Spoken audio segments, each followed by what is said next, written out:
Sorry. तो उस तरह से हम देखें तो हम बहुत अच्छी स्थिति में अपने आप को पाते हैं और यही मोमेंटम हमें आगे मेंटेन करना होगा। एक मिनट।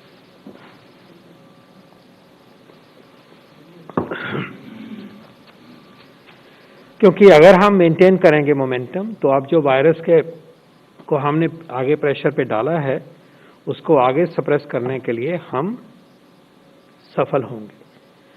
हम ढिलाई नहीं बरतेंगे अपने व्यवहार में और पैंडेमिक के कंट्रोल करने के जो मेजर हम लेते हैं उसमें, तो इस वायरस को हम सप्रेस करके चेन्स ऑफ ट्रांसमिशन को काबू करने में सफल होंगे।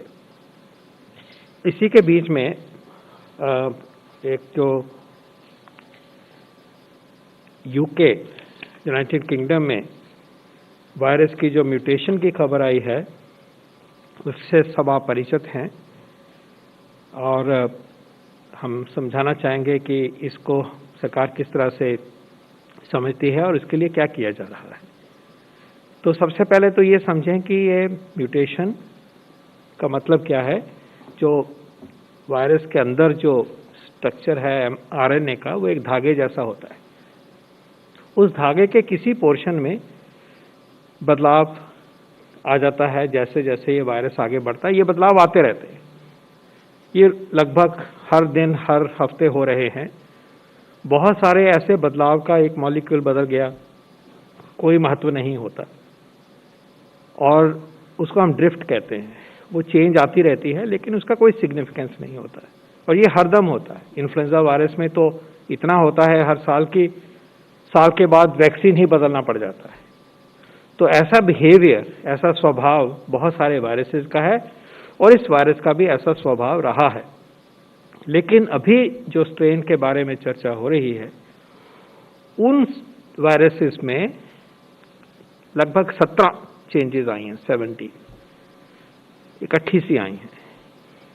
और उसमें से जो एक चेंज है N501Y चेंज जिसका कहा जाता है म्यूटेशन है, वो उस एरिया के लिए रिस्पॉन्सिबल है वायरस के जिसके द्वारा वायरस सेल के अंदर, ह्यूमन सेल के अंदर आता है। वो स्पाइक प्रोटीन में जो स्पाइक के ऊपर जो प्रोटीन है, स्पाइक जिन प्रोटीन से बनता है उसमें वो बदलाव ले आता है और उसकी वजह से उसकी tendency to enter our cell has become higher.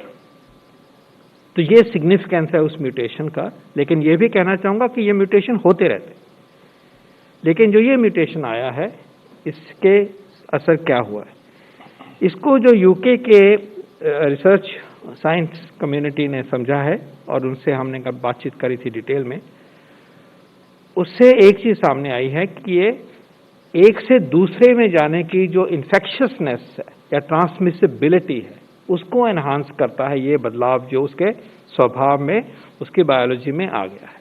Transmissibility has increase, infectiousness has increase.